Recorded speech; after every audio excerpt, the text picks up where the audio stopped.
Well, before it was called Pendulum, we were known as Next Gen, a group of 4 individuals who came to attempt problem solving. We worked on a smart TV operating system, and it threw us into a world of innovation through product design. Shortly after, we fell apart. However, that was the day the vision of Pendulum was born, to shape the world through next generation innovation. We have applied this to Pendulum School of Innovation, which is built on the foundation of learning differently, to be different, to think different, and to know different.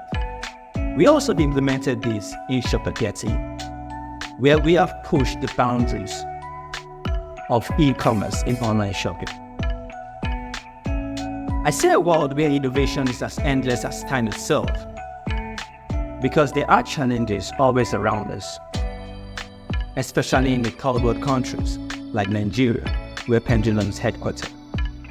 I look forward to when the world will accept and welcome what Pendulum is trying to do. But till then, peace.